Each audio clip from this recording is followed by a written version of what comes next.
final two questions came in through the chat. The first one is, what are some creative ways to re-engage disengaged employees?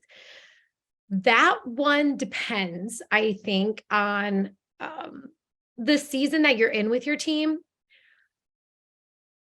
For me, this year, I felt like I was sensing that there was some level of disengagement, and of course, this could have been imposter syndrome that was happening.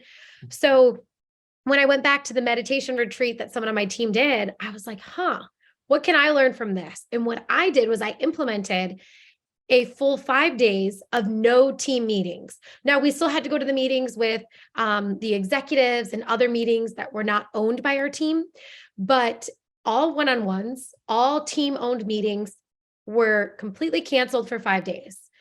This allowed the team to do a couple things. The first thing was, what did they miss about those meetings? Did they miss that human interaction with the team? How much do they value their team?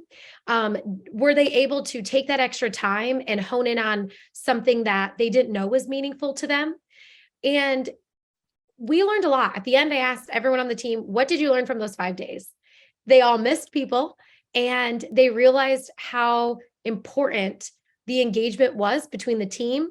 And while that individual productivity is a very important thing, and I'll probably do that again, I felt like that was a decently creative way that was successful for me this year. But I do think it goes back to even having those times where you have conversations in your team meetings that maybe 15 minutes are talking about things that are not related to work.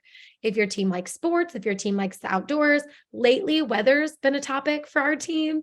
And we got some people in the freezing rain and it's hailing outside. And then, we got people in Florida and it's like 85 and we're just, having all of this conversation about the weather. And it just gives a break from like the day-to-day stuff that, again, like Travis said, we're humans, right? There has to be that relatable element. There has to be that human element that also is just plugged in to keep people engaged. Also, those happy hours I mentioned, again, those are some creative ways. I found this free Zoom game where people plugged in answers and they had to like color something, and people on the team had to guess what they were coloring. It took us probably 30 to 45 minutes, but people were cracking up.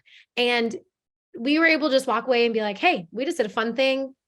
All right, what's the next thing on our plate? But it just broke up that time. I think you just need to give your employees seasons of life where it's tougher than others. We don't know what's going on in their personal life, but we should ask them about it. Not too personal, like, hey, how's your kids doing? How's your family doing? How's your dog doing? And checking in with them. Like, I think sometimes employees are disengaged because they feel alone. And so trying to plug into that a little bit. All right, our last question is how our company doesn't currently have peer or 360 reviews. Why do you consider them crucial to growth? I want to speak briefly to the 360 review piece. At Trakstar, of course, being a talent management software, we do believe that positive and holistic reviews across your organization are crucial. The traditional performance reviews I touched on earlier show a portion of the individual employee's impact. But with those 360 reviews, as I mentioned, managers and leaders get the full picture of performance, where it's not just coming from a small group of people in the performance reviews. You're able to have that tool that automates the reviews and the respondents and the employees, and it has those feedback surveys. It has the questionnaires that are built at Trakstar. They're built right into our dashboard. So it makes it super easy to collect feedback and facilitate the employee development, and then keep retention rates high through the employee experience by providing that real-time feedback. All right, Dr. Travis, that's all the questions that were submitted. What do you want to end us all with? Do you have any big note or some like words of wisdom? Yeah.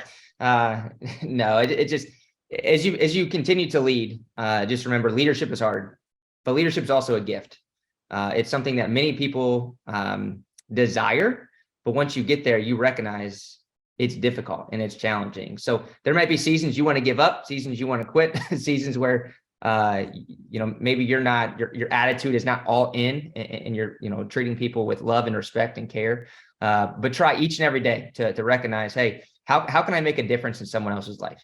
How can I how can I model what I want them to be like in the workplace? How do I model humility? How do I demonstrate that to my team? How do I show care for them relationally? And I think if you do that each and every day as you wake up, I think that you will develop stronger, healthier teams.